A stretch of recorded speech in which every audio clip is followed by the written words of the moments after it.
مضل له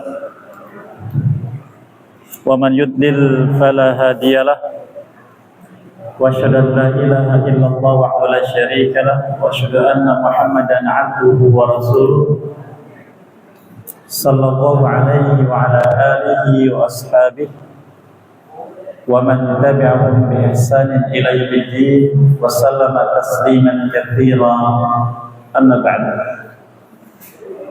Hadirin para bapak dan ibu sekalian, calon jamaah haji khususnya yang semoga senantiasa dirahmati dan diberkahi oleh Allah Subhanahu wa taala. Alhamdulillah, pada kesempatan yang berbahagia ini kita mendapatkan kemudahan dari Allah Azza wa Jalla untuk bisa berkumpul kembali di majlis kita di tempat yang mulia ini, bersama mengambil faedah dari faedah ilmu yang kita ambil dari petunjuk ayat-ayat Al-Quran dan juga hadis-hadis Nabi SAW yang sahih dalam menjelaskan bagaimana seharusnya kita menjalani kehidupan. Majlis kita ini sebagaimana disebutkan tadi akan membahas insyaallah tentang fikih ibadah haji. Namun sebelum kita membahas lebih lanjut, kita perlu mengetahui Bapak Ibu sekalian bahwa ibadah haji adalah di antara ibadah yang Allah wajibkan kepada hamba-hambanya. Dan tidaklah mereka yang mendapatkan kesempatan melaksanakannya melainkan orang-orang yang diinginkan kebaikannya oleh Allah Subhanahu wa taala. Namun apakah mereka mendapatkan kebaikan itu? Maka ini kembali kepada mereka yang melaksanakannya. Apakah mereka melaksanakannya sesuai dengan apa yang Allah inginkan? Ataukah kembali kepada keinginan mereka masing-masing? Allah Azza wa Jalla menyebutkan di surat An-Najm ayat 23, iyattabi'una illa dhanna wa ma tahwal anfus walaqad ja'ahum mir rabbihimul huda. Mereka berbuat demikian tidak lain karena prasangka baik diri bahwa perbuatan ini baik, atau mengikuti hawa nafsu, keinginan siapapun, padahal telah datang petunjuk pada mereka tentang hal tersebut. Maka sebelum kita melaksanakan suatu ibadah khususnya haji, ada beberapa hal yang harus kita persiapkan Bapak Ibu sekalian. Karena kita ingin ibadah yang kita laksanakan mendapatkan penerimaan dari Allah Subhanahu wa taala. Khususnya adalah ibadah haji.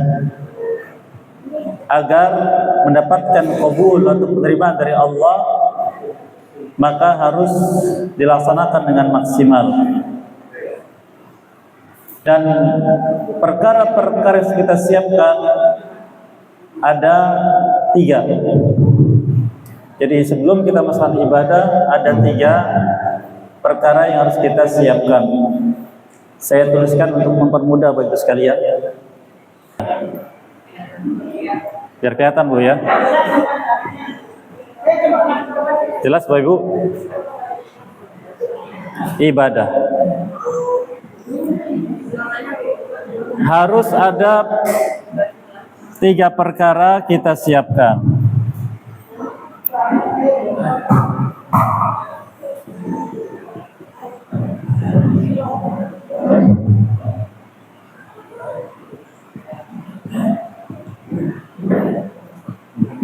Iya.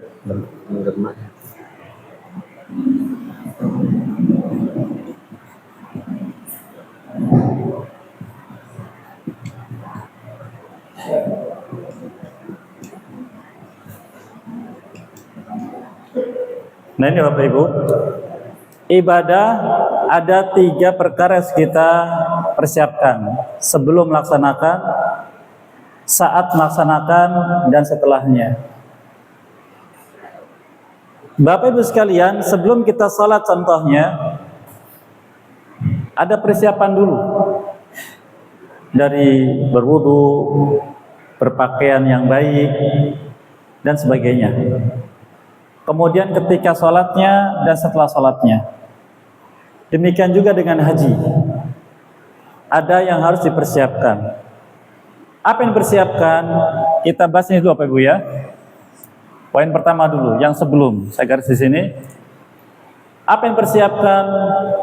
Pertama, ilmu.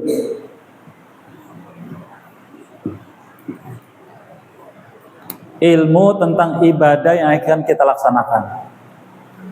Kenapa harus dengan ilmu? Karena Allah tidak mau ibadah hambanya tanpa ilmu. Allah firmankan di surat Al-Isra ayat 36.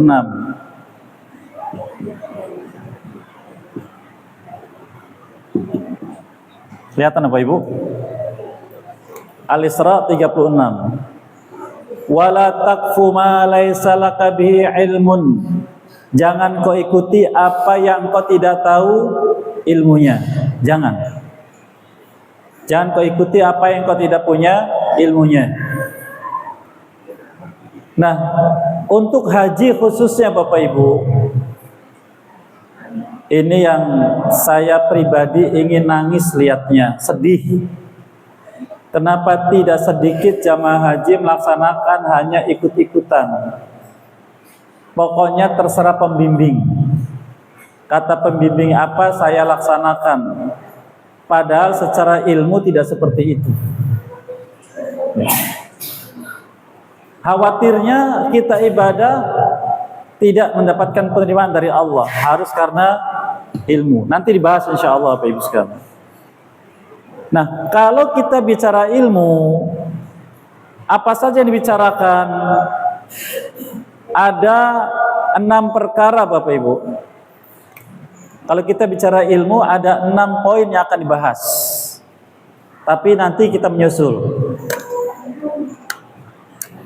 Yang kedua yang harus kita persiapkan adalah ikhlas.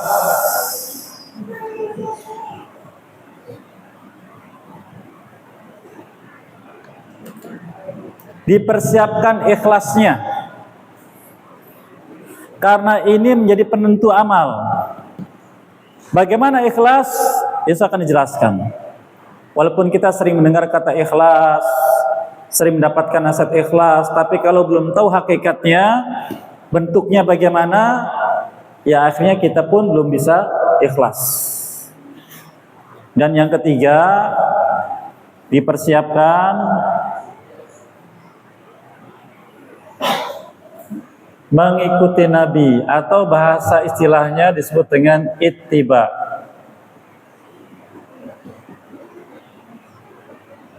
Mengikuti Nabi.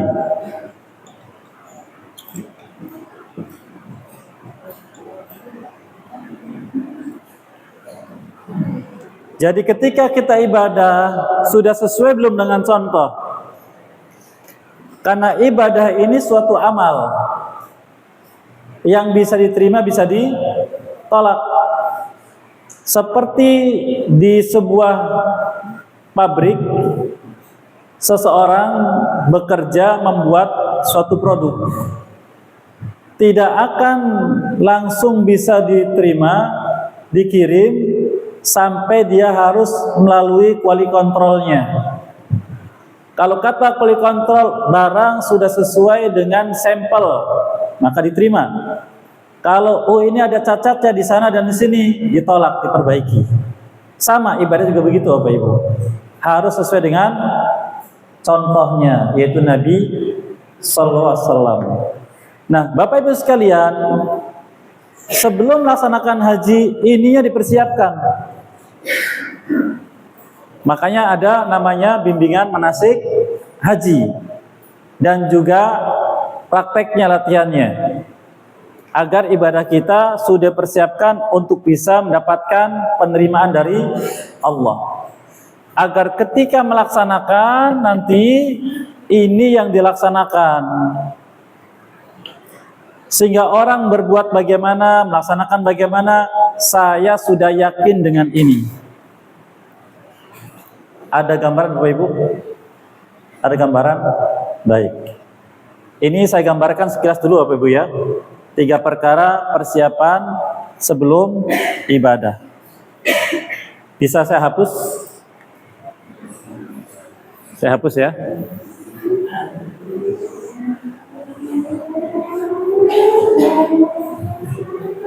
Kemudian yang kedua, saat melaksanakan ibadah. Saat melaksanakan ibadah, ini harus yakin. Harus yakin. Amal saya sudah memenuhi 3 unsur tadi.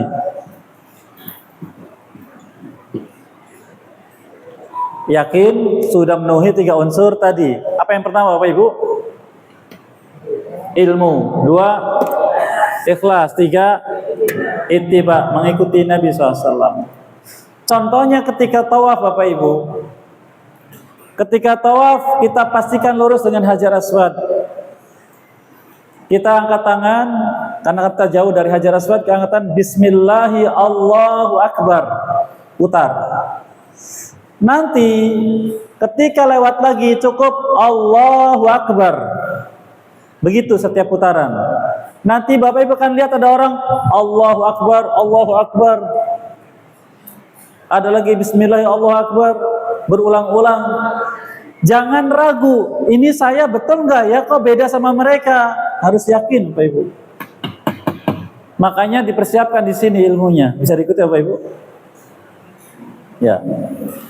Ada yang macam-macam. Baca ini, baca itu. Kok saya di KBU Al-Hidayah tidak diajari bacaan tawaf pertama baca ini, tawaf kedua baca itu. Karena memang kita sudah yakin itulah ilmunya. Bisa diikuti Bapak Ibu? Sehingga telinga kita tidak bising oleh suara-suara kamu kok beda dengan saya, kamu kok beda dengan itu, ya kan? Baik. Harus yakin Bapak Ibu. Sudah ya, saya hapus. Nanti penjelasannya lebih lengkap menyusul. Kemudian setelah ibadah, itulah yang disebutkan haji mabrur, dipersiapkan semuanya. Yang paling berat setelahnya, apa itu? Menjaga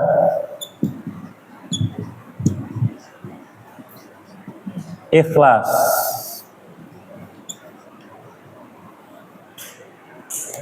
Jadi Bapak Ibu setelah haji itu atau setelah ibadah khususnya haji, bukan berarti selesai, bukan. Tapi ikhlasnya dijaga. Bagaimana itu?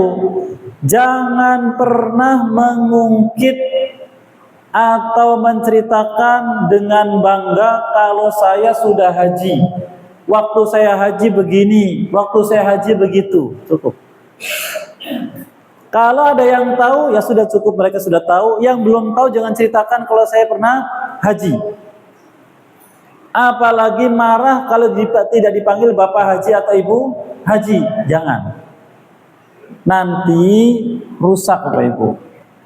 Allah firmankan di surat Al-Baqarah, "Wala tubtilu shadaqatikum bil manni wal adza." Jangan kalian batalkan sedekah kalian dengan mengungkit dan menyakiti orang yang diberi sedekah. Ayat ini bicara tentang etika menjaga amal yang sudah dikerjakan agar tetap diterima oleh Allah. Sehingga kata sebagian ulama, amal yang pernah kita kerjakan terdahulu sudah lama waktunya bisa jadi dibatalkan saat ini dengan sebab kita bagaimana? Menyebut-nyebut karena ingin dipuji oleh orang. Jadi setelah ibadah itu adanya adalah menjaga keikhlasan. Baik. Bisa kita Bapak Ibu? Baru kita rinci sekarang kembali kepada sebelum ibadah. Sebelum ibadah yang kita persiapkan 3 unsur tadi, kita bahas dulu sekarang tentang ilmu.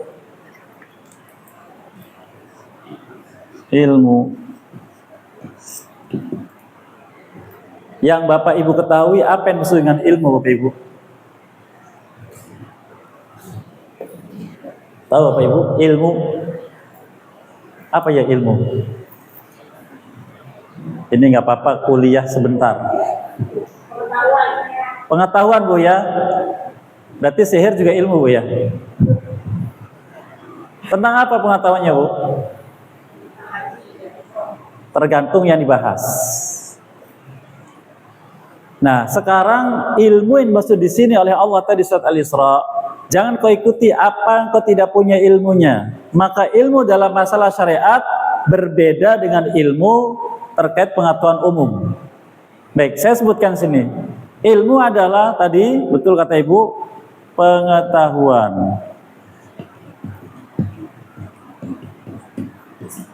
Tentang apa? Tentang sesuatu yang diambil, nah ini agak panjang Bu ya.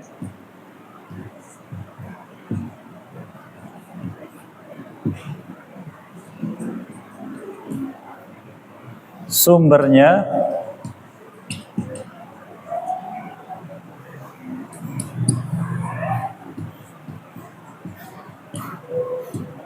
yang bisa dipertanggungjawabkan.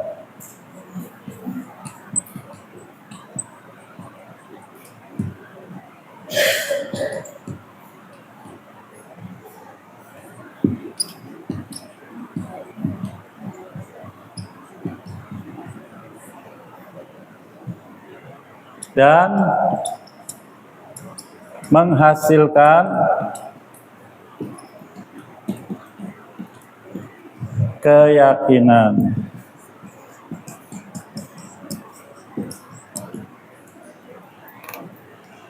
Pengetahuan tentang sesuatu, apa sesuatunya? Amal, sholat, puasa, zakat, haji. Apa sumbernya? Nah ini penting. Sumbernya dari mana? Al-Quran atau dari Nabi SAW. Jangan katanya Bapak Ibu. Kata Ustadz tidak boleh, kata Kiai tidak boleh. Harus Ustadz dan Kiai menyampaikan sumbernya, yang dipertanggungjawabkan kebenarannya. Kenapa? Karena Rasul bersabda, "Man amila amalan laisa alaihi amruna fawaruddun." Barang siapa beramal suatu amal tanpa ada perintah dariku, maka amal itu tertolak. Nah itu harus kembali ke sini, dipertanggungjawabkan. Sudah harus yakin Bapak Ibu, harus yakin. Sekarang contohnya ini yang sering terjadi kebingungan. Kalau tawaf, kata yang satu baru 6, kata yang satu sudah 7, kata yang satu lagi baru 5. Mana yang benar? Hah? Masing-masing Pak Ibu, masing-masing. Maka jangan saya sih terserah kamu saja berapa, jangan, masing-masing dihitung. Karena tawaf itu masing-masing. Ya, tawaf masing-masing, kecuali bersama baru bareng. Nanti triknya macam-macam, ada yang pakai kayak tasbih, ada yang pakai alat penghitung, ada yang cukup dengan tangan saja gini. Ya, begitu. Terserah. Tapi harus yakin. Maka yang akan kita sebutkan apa saja yang perlu dipastikan untuk ilmu itu. Apa saja? Baik. Bisa diikuti Bapak Ibu? Harus yakin. Yang kita pelajari sumbernya jelas dan yakin. Contoh Bapak Ibu ya.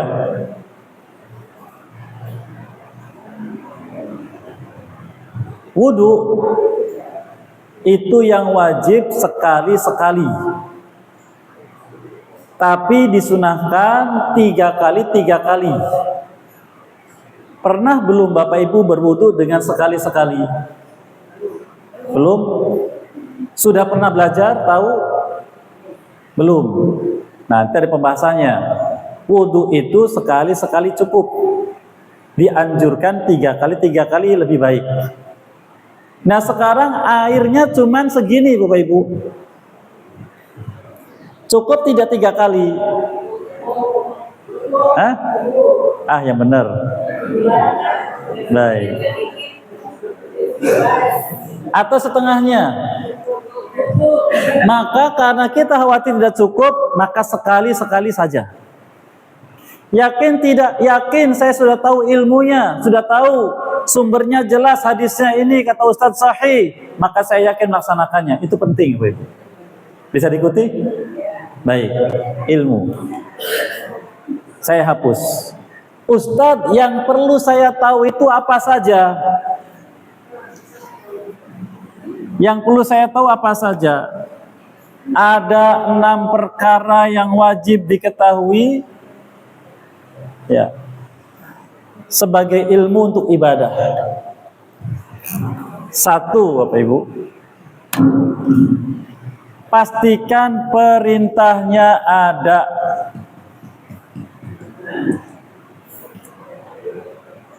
Perintah dari siapa? Dari siapa Ibu? Allah atau Rasulnya?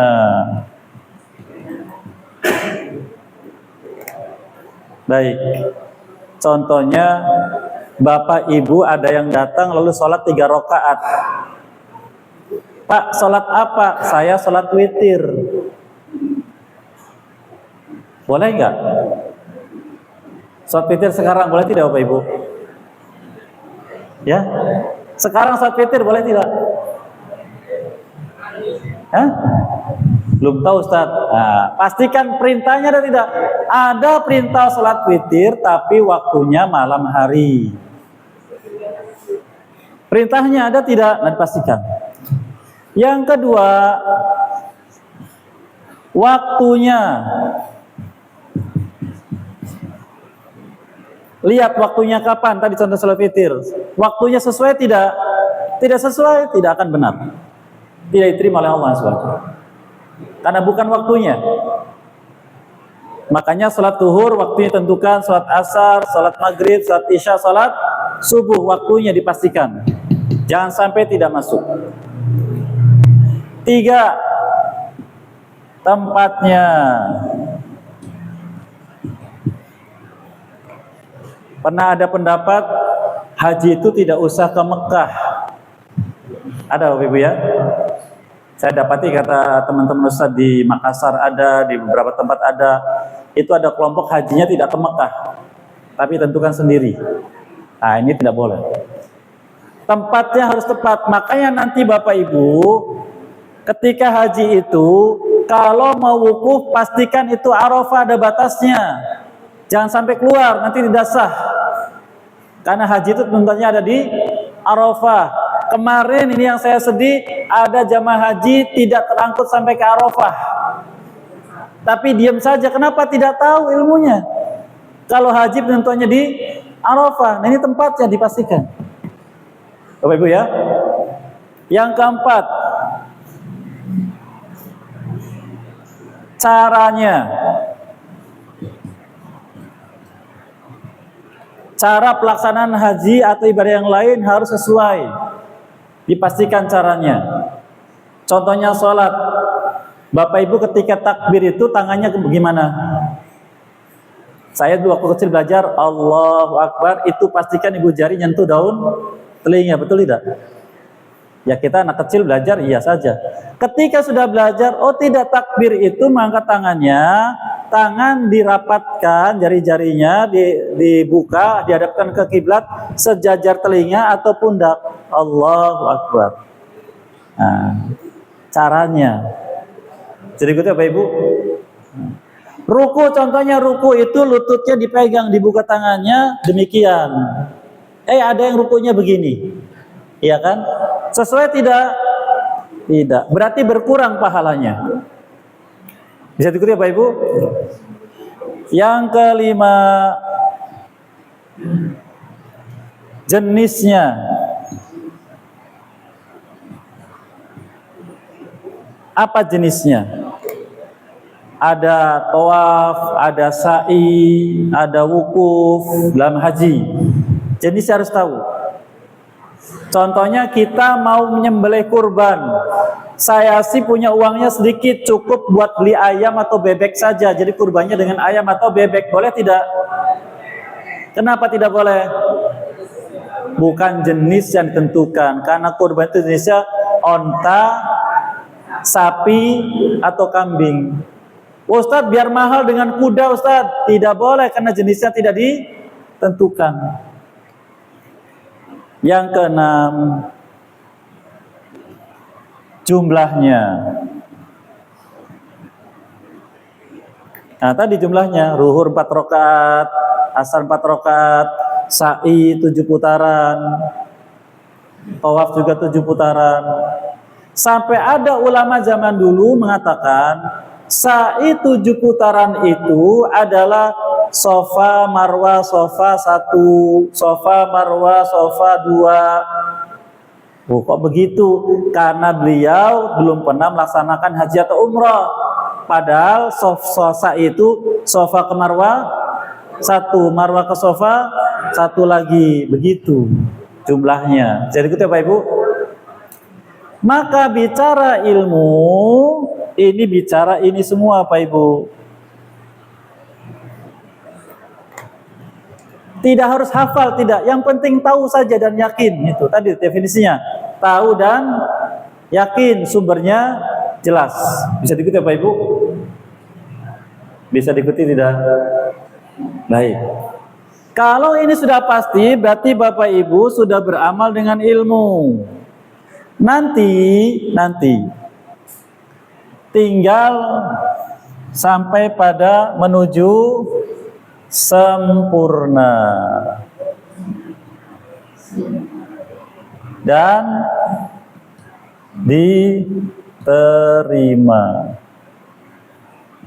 Nah, ini intinya. Ibadah kita dengan ini sempurna dan diterima. Kalau kurang Ustadz, tidak sempurna walaupun diterima. Oleh karenanya, diterimanya hamba itu oleh Allah Azza wa Jalla ibadahnya ada beberapa tingkatan. Ada berapa tingkatan? Nih, ada yang 10%, 20, 30, 40, 50, 100.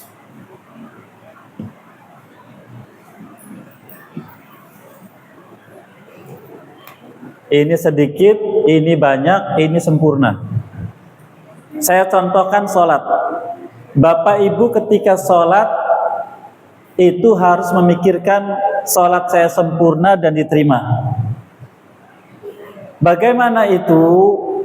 Ini kembali kepada 3 unsur tadi, kepada ilmu, kepada ikhlas, kepada satunya apa itu? Ilmu, ikhlas, ittiba, mengikuti Nabi SAW. Contohnya, takbiratul ihram, Allahu Akbar. Ilmunya sudah betul. Takbiratul ihram itu mengangkat tangan. Ya, ilmunya betul. Ikhlasnya di hati sudah. Tapi ternyata gerakannya ini tangannya tidak menghadap ke kiblat, tapi menghadapnya ke sini. Sesuai belum? Maka berkurang. Dikurangi 1% misal. Lalu naruh tangannya di bawah begini. Padahal kata Nabi menaruh tangannya di dada begini. Sesuai tidak Bapak Ibu? Berkurang lagi 1% lagi.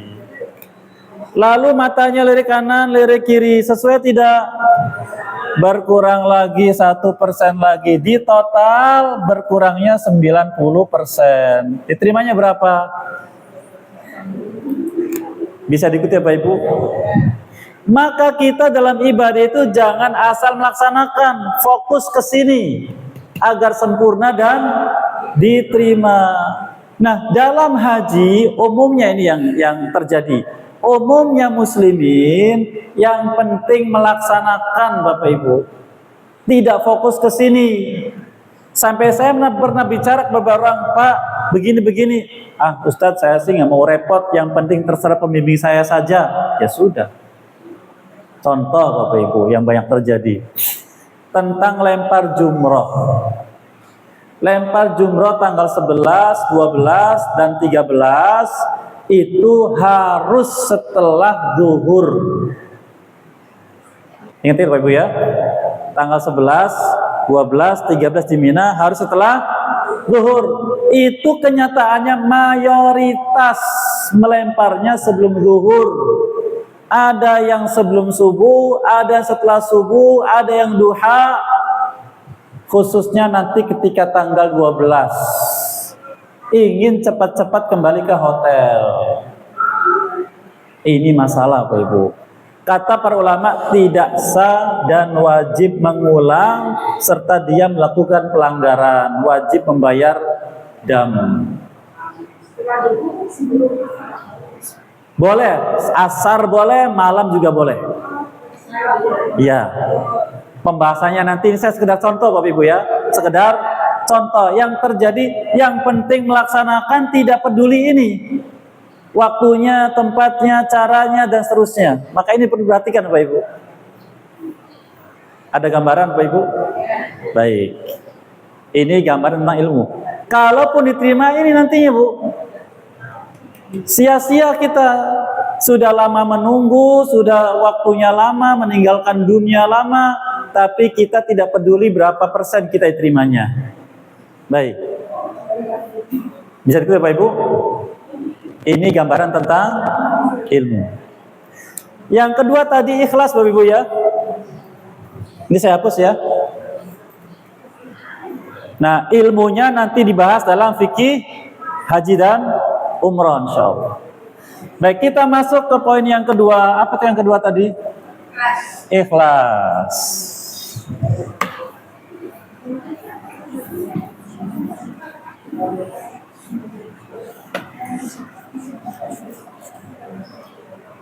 Ini agar kita tidak hanya fokus pada ilmunya Bapak Ibu ya, tapi kesempurnaannya. Yang kedua, ikhlas.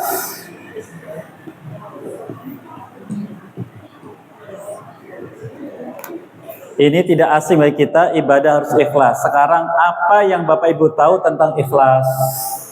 Bapak Ibu, ikhlas. Ikhlas itu arti bahasa Indonesianya bersih dan murni.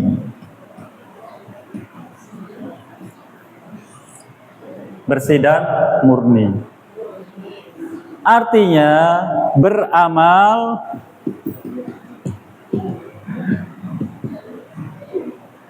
hanya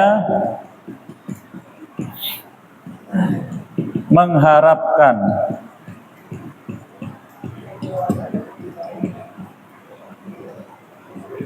balasan dari Allah semata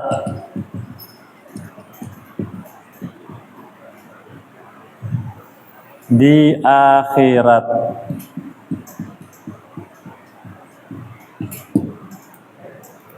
Beramal hanya mengharapkan balasan dari Allah semata di akhirat. Ini penting, di akhirat.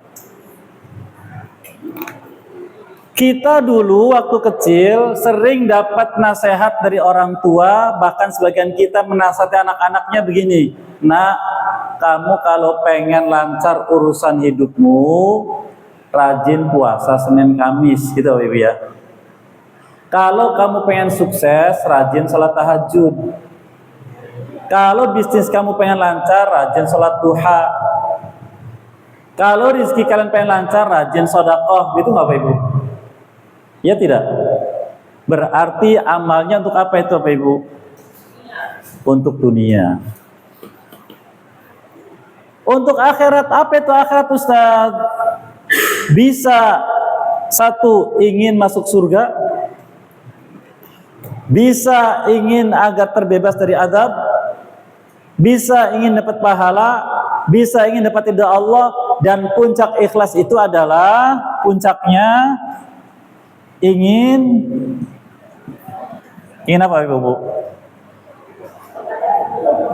Nah, melihat wajah Allah.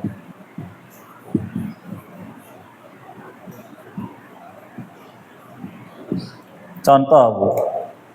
Bapak Ibu punya anak laki-laki, katanya mau nikah, sudah ada calonnya. Kira-kira senang tidak Pak Ibu? Penasaran tidak? Kalau penasaran ingin lihat apanya? Nah, itu. Ingin lihat wajah. Sekarang kita ibadah. Kata Allah, ibadah itu akan menjadi sebab seseorang masuk surga dan akan melihat Allah. Kira-kira yang paling utama dilihat apanya? Wajahnya. Katanya wajah Allah itu indah, sangat indah, sulit disifati. Bagaimana sih? Saya penasaran ingin lihat wajahnya, tapi hanya dilihat nanti di akhirat. Nah, jadi puncak ikhlas itu beramal ingin lihat wajah Allah.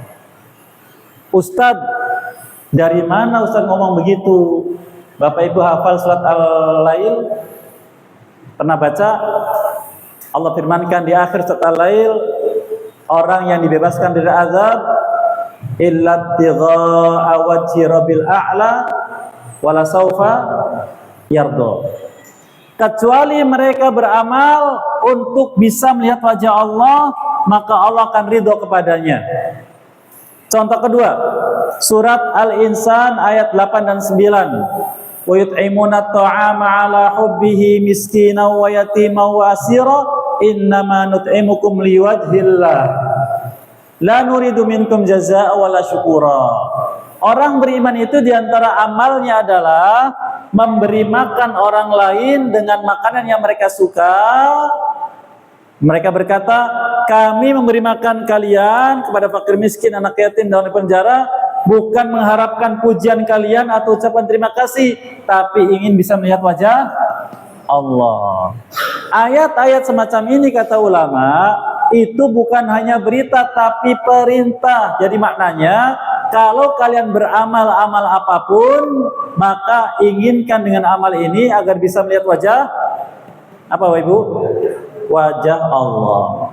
Itulah puncak dari ikhlas. Ustadz, kalau saya ingin dapat dunia bagaimana Ustadz? Diancam Bapak Ibu oleh Allah. Allah marah. Diancam oleh Allah. Allah sebutkan di antara ancamannya di surat Hud. Surat Hud ayat 15 dan 16. Kalau Bapak Ibu di HP-nya ada aplikasi Quran bisa dilihat. Surat Hud ayat 15 dan 16. Apa kata Allah? Man kana yuridul hayatad dunya wa zinataha nuwaffi ilaihim a'malahum fiha wa hum fiha la yubkhasun ulaika alladziina laysa lahum fil akhirati illan nar wa habita ma sana'u fiha wa batilu ma kanu ya'malun. Kata Allah, barang siapa beramal tapi ingin mendapatkan kehidupan dunia dan perhiasannya, maka kami berikan di dunia apa yang dia inginkan sebagai balasan dari amal mereka itu, dan mereka tidak dirugikan. Itulah orang-orang nanti di akhirat, kata Allah, tidak mendapatkan bagian pahala amalnya, tapi mendapatkan adab api neraka. Amal mereka dianggap tidak ada dan batal diterima. Bisa diikuti Bapak Ibu? Allah sendiri yang mengatakan itu. Allah marah sampai mengancam azab bagi yang beramal untuk mendapatkan dunia. Tapi Ustadz, kami kan butuh dunia. Betul ya Bapak Ibu? Kami butuh dunia, butuh rizki, butuh makanan, butuh pakaian, butuh kendaraan, tempat tinggal. Jangan takut Bapak Ibu. Allah menjamin kalau orang itu bertakwa, dijamin rizkinya. Siapa orang bertakwa? Orang bertakwa itu orang yang amalnya karena ilmu, ikhlas, dan mengikuti Nabi SAW tadi 3. Itulah orang bertakwa. Apa jaminannya? Allah firmankan di surat At-Talaq ayat kedua dan ketiga. Wa may yattaqillaha yaj'al lahu makhraja wa yarzuqhu min haitsu la yahtasib. Barang siapa bertakwa pada Allah, Allah akan berikan solusi masalahnya dan rizki yang berlimpah. Jaminan dari Allah rizki yang berlimpah. Ayat berikutnya, wa may yattaqillaha yaj'al lahu min amri yusra. Barang siapa bertakwa pada Allah, maka Allah akan mudahkan segala urusan hidupnya. Di kemarin mungkin beritanya tersebar di negeri kita bahwa jamaah haji itu banyak kesulitan ketika dari Musdalifah ke Mina. Itu Bapak Ibu. Sampai banyak yang jalan kaki gitu Bapak Ibu ya. Terjadi macet panjang, ada yang meninggal dunia, orang yang jalan kaki, orang Jawa Timur. Kami mengalaminya, saya akan diikuti oleh bapak-bapak dan ibu-ibu yang sudah sepuh. Kalau jalan tuh mereka kasihan. Dapat bus, muter kembali ke Arafah, balik lagi ke Musdalifah, ditutup masih, balik lagi ke Arafah lagi, ke Musdalifah lagi. Kata supirnya, kalau bahasa kita, Pak, saya nyerah. Karena dia di jalan tidur Pak Ibu. Dia bilang, saya belum tidur 3 malam. Saya nyerah, mohon pengertiannya. Sampai ada jamaah, Ustadz sampein ke supir, kita kasih berapa ratus real, siap, asal antar. Kata dia, bukan urusan dapat berapa real, saya belum tidur, takut celaka. Akhirnya turun Bapak Ibu. Turun, saya lihat bapak-bapak ibu yang sudah sepuh, mereka nggak sanggup jalan. Akhirnya ke polisi, saya bilang ke polisi, tolong stopkan bus ini, saya bawa orang tua. Nggak bisa. Datang lagi yang satu lagi, kalau bahasa saya, Mas, ini lihat orang tua nggak, kasihan nggak? Kasihan. Tolong stopkan bus. Oh baik, di stopkan. Bisa naik, alhamdulillah. Naik, nyampe Mina setengah 12, alhamdulillah. Walaupun macet-macet. Saya bersyukur ini ketulusan orang-orang tua ketika melaksanakan ibadah. Allah berikan apa tadi? Solusi. Kira-kira Bapak Ibu yang sudah sepuh, mohon maaf ini, hajinya pengen apa? Ingin ini kan Bapak Ibu ya? Ingin ini kan? Ingin surga Allah kan? Maka dengan sebab inilah Allah mudahkan. Allah kasih kemudahan. Di antaranya lagi, ini kalau dengan pengalaman biasanya lebih yakin Bapak Ibu ya. Di hari ketiga di Mina, kami sudah dioprek-oprek suruh segera pulang ke Mekah di tanggal 12. Kami bilang tidak, kami sampai tanggal 13. Akhirnya dari mereka ada yang ikut bermalam di situ. Selesai subuh diomongin lagi, cepat jumrohnya setelah subuh, biar kita jam 9 langsung pulang ke Mekah. Tidak, kami nanti habis zuhur.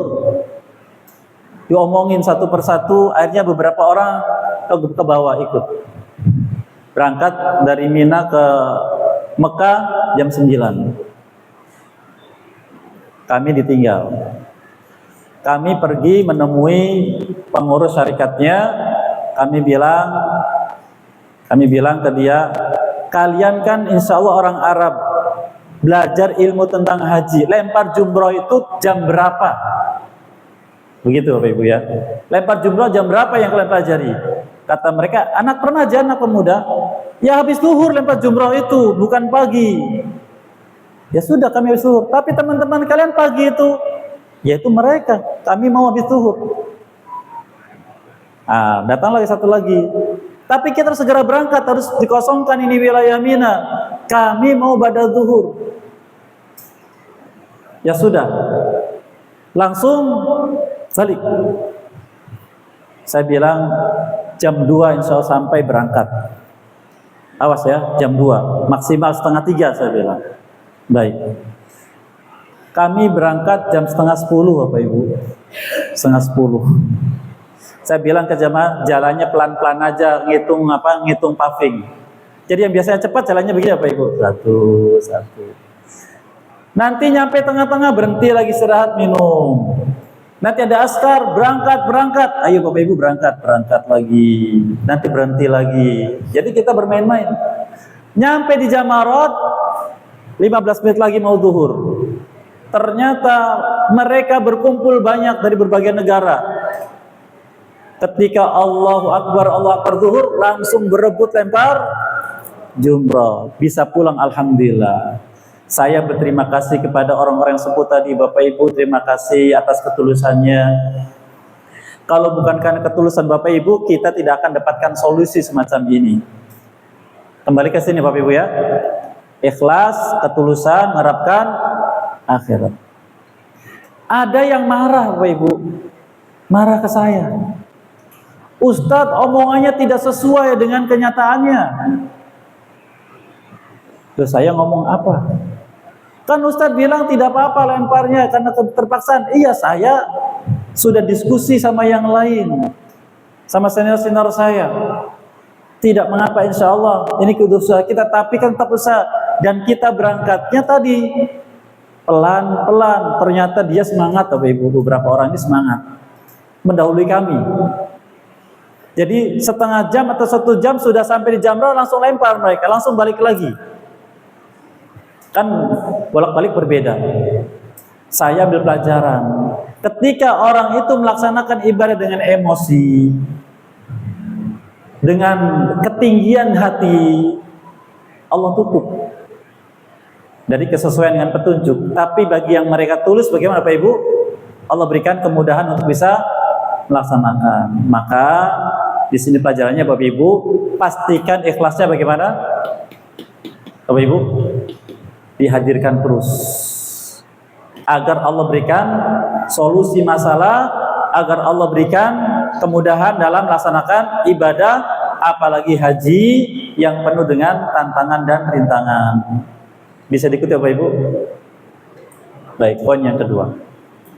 Yang ketiga apa ya? Ittiba apa ini Bapak Ibu? Mengikuti Nabi sallallahu alaihi wasallam. Beliau bersabda, "Lita'khudhu anni manasikakum," agar kalian mengambil dariku cara ibadah haji kalian. Cara ibadah kalian ambil dariku. Maka sesuaikan pelaksanaannya dengan dulu beliau melaksanakan bagaimana. Nah, itu nanti akan kembali kepada ilmu nanti ya Bapak Ibu. Maka dengan inilah ibadah kita insya Allah menjadi sempurna, kemudian diterima, dan itulah yang disebut dengan haji mabrur.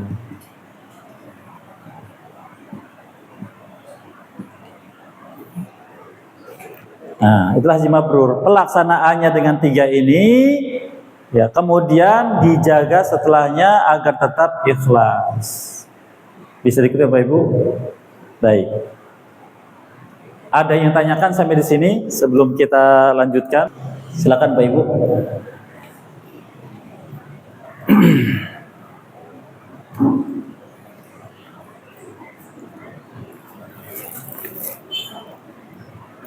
Ada?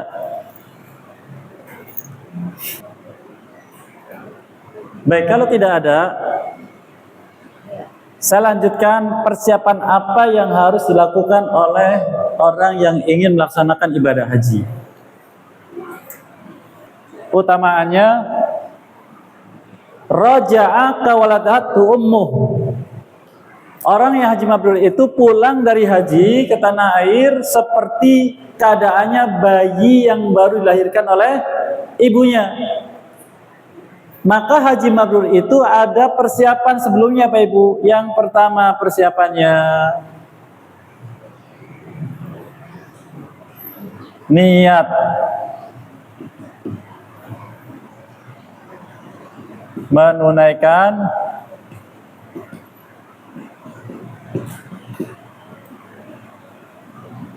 hak Allah.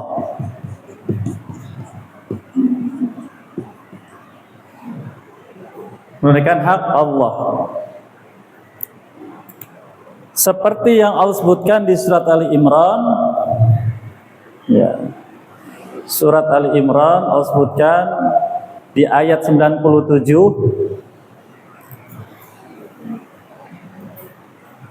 Allah firmankan,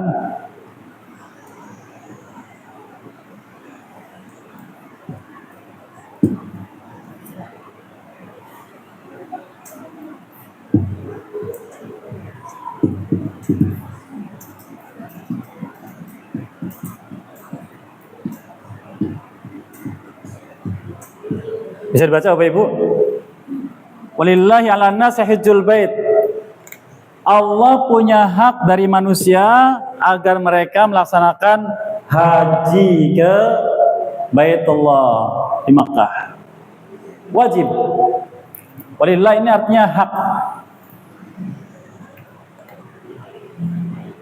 Kapan seseorang hamba dituntut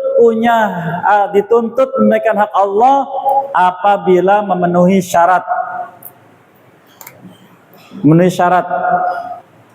Syarat umum ada 3. Muslim, balik, lalu berakal. Syarat umum, mau sholat, mau puasa, mau zakat, haji, syaratnya sama umum.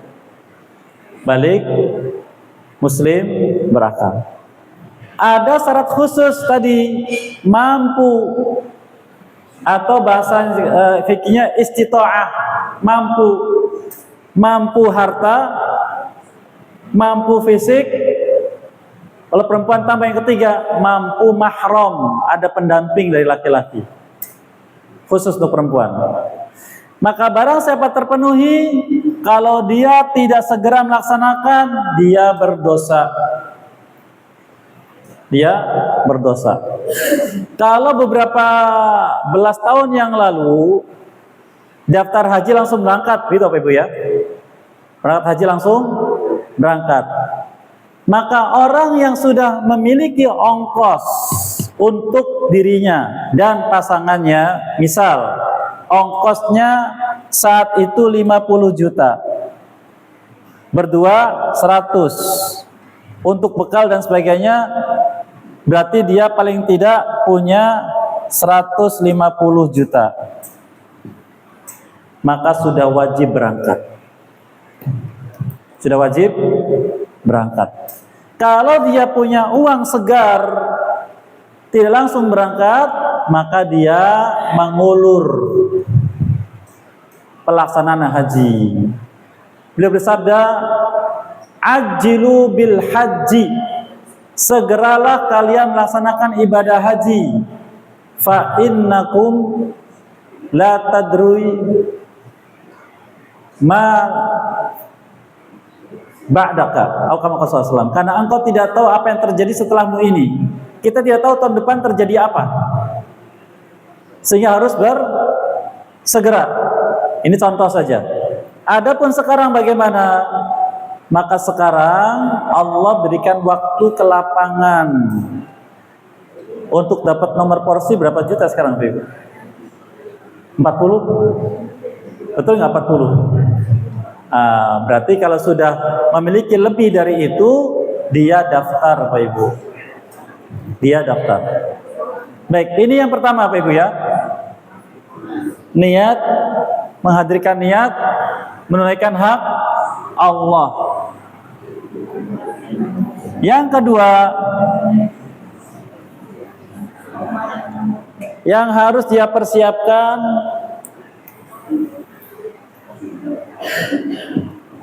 ongkos yang halal.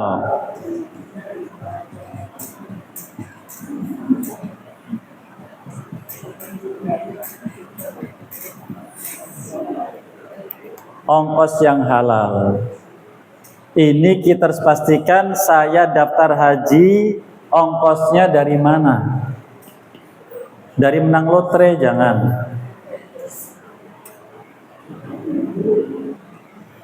Nah sekarang itu Bapak Ibu, subhanallah,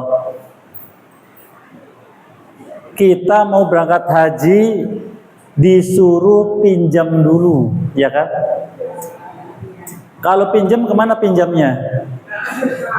Kalau pinjam ke bank dapat apa? Riba. Maka waspada. Jangan sampai kita tersentuh riba untuk ibadah kita. pastikan ongkos yang halal. Yang ketiga, Bapak Ibu, yang harus kita persiapkan taubat dari segala maksiat.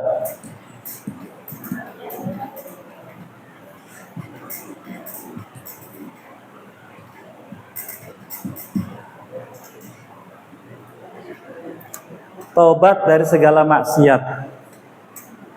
Dan maksiat yang banyak dilakukan, ada ancamannya, tapi kita tidak sadar, apa Bapak Ibu? Ngerasani orang. Bahasa Qur'annya ghibah. Ini di sana juga masih begitu Bapak Ibu. Ngerasani orang, ngomongi orang, biarkan, jangan. Harus ditahan taubat kita dari maksiat yang besar.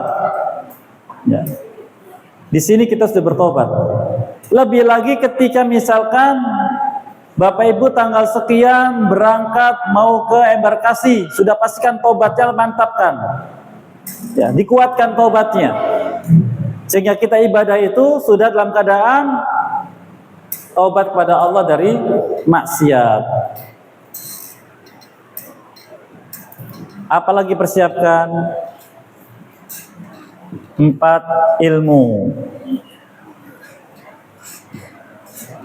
Nah, tadi kita bahas ilmunya sudah kita pelajari. Karena dari tahun ke tahun nanti ada orang yang terkena kagetan. Tahu kagetan Bapak Ibu?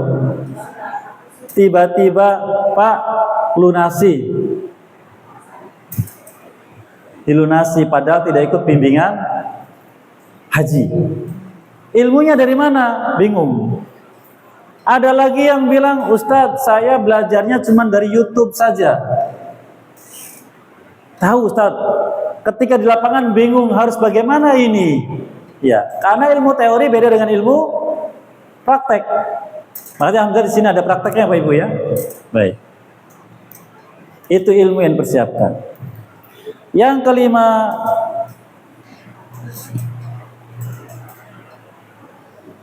melepaskan diri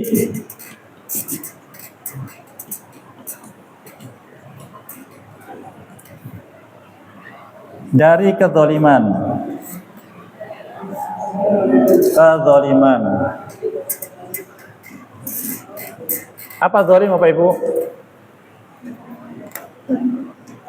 Berbuat buruk pada orang lain, minta maaf, apalagi kalau masih punya orang tua. Karena bersabda SAW, ridallah fi ridal walidain, ridhonya Allah ada pada ridhonya orang tua. Minta maaf kepada kerabat-kerabat yang ditinggalkan, tetangga, teman-teman yang pernah dizalimi, minta maaf. Kenapa? Karena kita tidak tahu perjalanan kita ini berbahaya. Kata SAW, as-safaru qit'atun min adab. Safar itu sepotong dari azab. Saya pernah dapat kabar beberapa waktu lalu ada pesawat dari India jatuh. Betul nggak Pak Ibu? Jatuh. Sekian ratus orang meninggal dunia. Saya cari tahu hikmahnya apa. Ya, ternyata tidak ada kesalahan dan kondisi pesawat dalam keadaan baik. Kok bisa jatuh? Nah, ini barangkali yang kita khawatirkan karena kita naik pesawat. Saya pernah mengalami turbulensi, Bapak Ibu, tidak sampai 1 menit. Mungkin sekitar 30 detik atau lebih dikit. Pesawat tiba-tiba ke bawah tanpa tenaga. Itu jantung seperti copot. 30 detik itu lama atau sebentar ya? Sebentar lama Bapak Ibu. Sebentar 30 detik kan? Di lampu merah sebentar Pak ya. Tapi di pesawat itu seperti lama.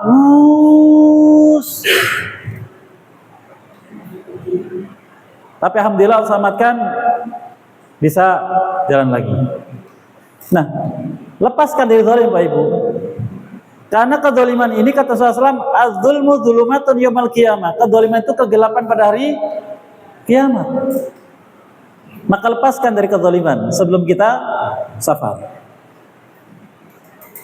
Lebih khusus lagi adalah yang terkait dengan hukukul adami, hak-hak orang lain, khususnya utang piutang. Utang piutang. Yang terakhir, yang keenam, persiapkan wasiat.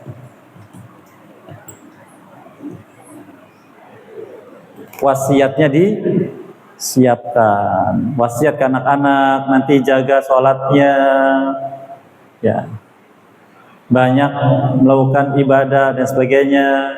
Wasiat nanti barangkali ayah ibu tidak sampai kembali lagi, tolong 1/3 dari harta infakkan di jalan Allah, atau belikan mushaf Quran dibagikan ke masjid-masjid agar menjadi wakaf dan sebagainya. Ada gambar Pak Ibu? Ini dipersiapkan. Sebagian menyebutkan ada yang ketujuhnya. Apa yang ketujuh?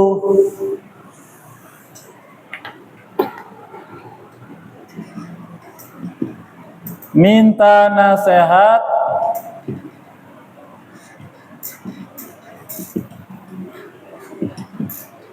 kepada orang alim.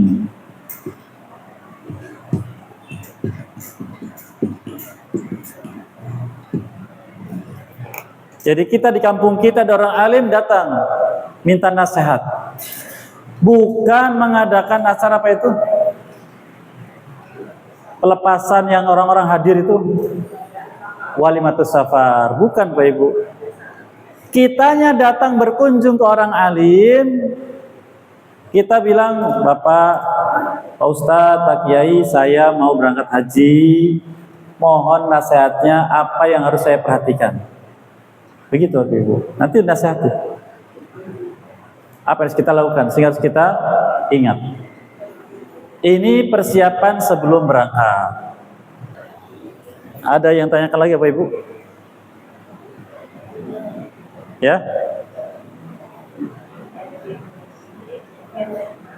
Ada Pak Ibu? Ya, silakan Bu.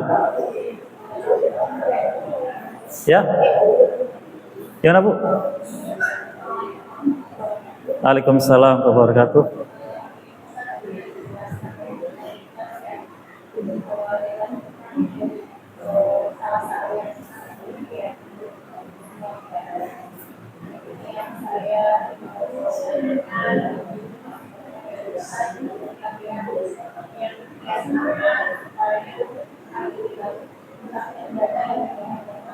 Baik. Apa kiat untuk ikhlas Bu ya? Bagaimana kita untuk ikhlas? Nah, ini paling sulit karena yang ngomong saja belum tentu bisa Bu. Kata para ulama, tidak ada yang paling aku merasa kesulitan untuk melakukannya kecuali ikhlas. Tapi ada kiatnya.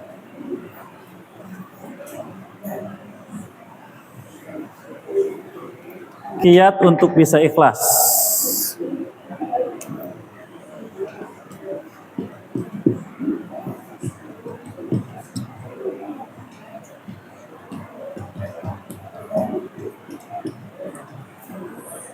Apa kiatnya? Satu,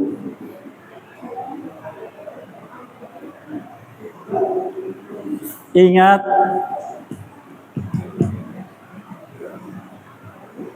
balasan dari ikhlas.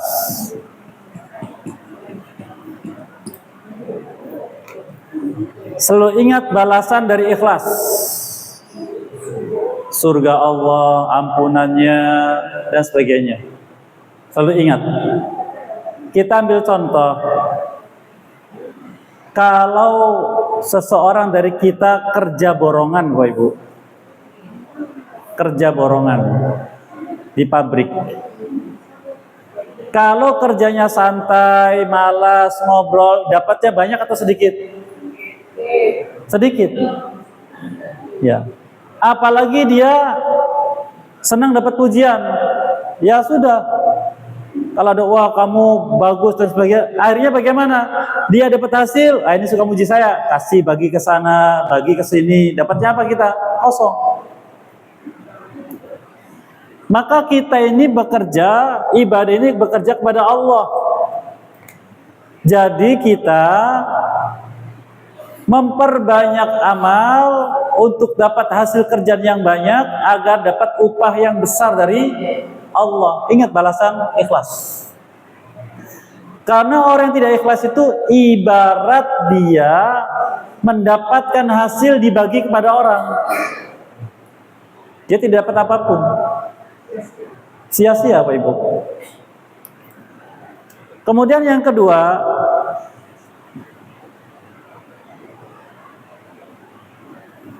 selalu sadar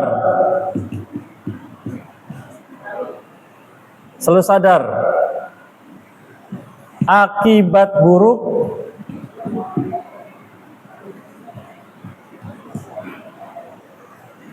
dari riya. Apa riya Bapak Ibu? Lawan dari ikhlas.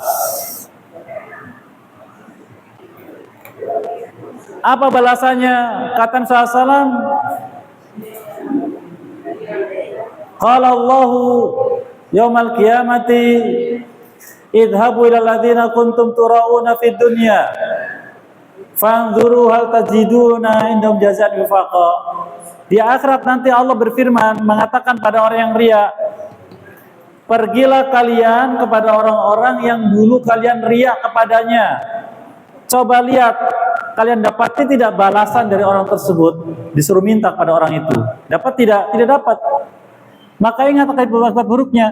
Kalau saya ibadah ingin dipuji orang, nanti saya disuruh minta balasan pada orang itu.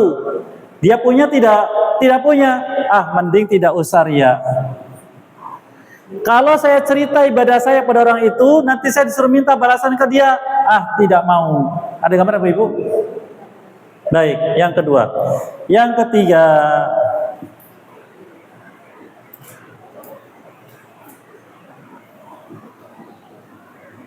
selalu ingat balasan yang kekal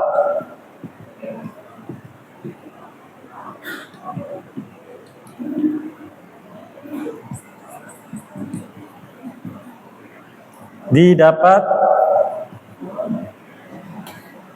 dengan ikhlas.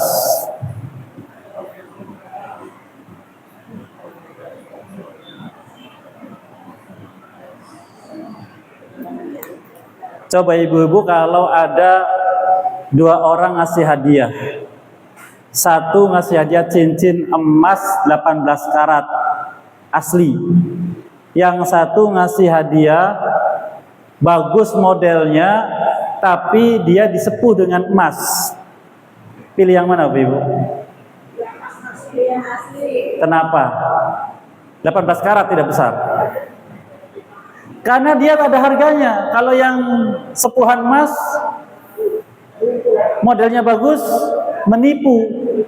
Maka jangan tertipu dengan sesuatu yang tidak kekal, Pak Ibu. Jangan tertipu. Dan yang keempat,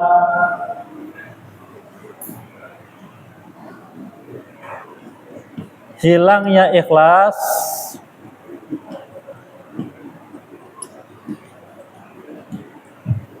penyebab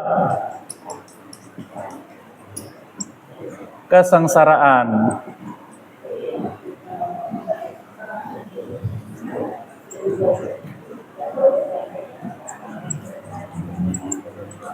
Di akhirat. Nah ini, hilangnya ikhlas sebab kesengsaraan di akhirat. Ini tidak kita sadari. Jadi kalau kita tidak ikhlas atau riya di sini, siap-siap sengsara di akhirat. Maka ini harus senantiasa kita ingat agar kita bisa ikhlas dalam amal kita. Masih ada Bu, silakan.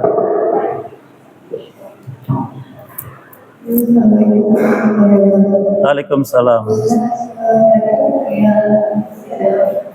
Maksudnya kalau ada sesuatu, Iya.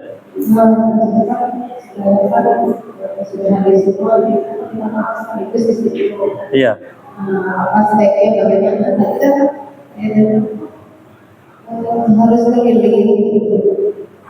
Nah, sebaiknya gimana? Baik. Wassalam. Tidak harus keliling, Bu. Tidak harus. Artinya mana yang sempat ketika kita bertemu atau berjumpa, kan bisa juga lewat media secara pribadi atau secara umum minta maaf kepada orang pernah kita bergaul, barangkali ada kezaliman, kita minta maaf. Apalagi ada grup keluarga dan misalnya, kita minta maaf. Kemudian ada pun mengadakan syukuran. Syukur itu dilakukan kapan, Bu, kira-kira? Bapak Ibu, setelah dapat nikmat, ya tidak? Maka sebagian ulama berpendapat diperbolehkan bagi mereka yang merasakan nikmat bisa melaksanakan ibadah tersebut, mengundang makan atau berbagi hadiah setelah selesai nikmat itu didapat. Lah ini nikmatnya belum dapat sudah bersyukur. Ya memang tidak mengapa bersyukur sebelum nikmat karena sudah mendapatkannya. Gimana? Gimana, Bu? Iya, setelah pulangnya nanti. Iya, setelah pulangnya. Sebelum berangkat cukup kita melepaskan kezaliman saja. Iya. Itu barangkali Allah.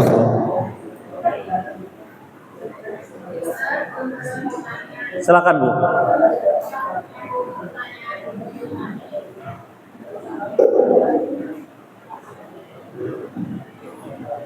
Silakan, Bu.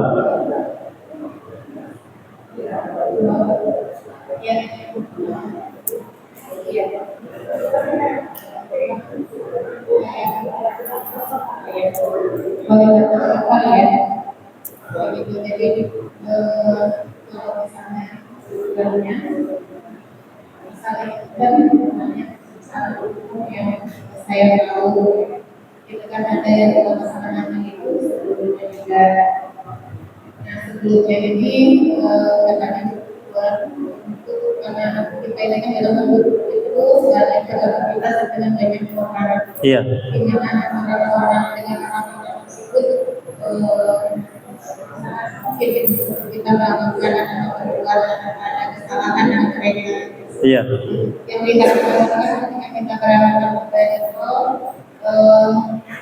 orang-orang yang pernah barangkali kita singgung seperti kalau kita makan tidak itu sudah ikut dengan tindakan yang kita bagaimana kiai-kiai sebenarnya kita mendapatkan dari mereka sebelum berjalan.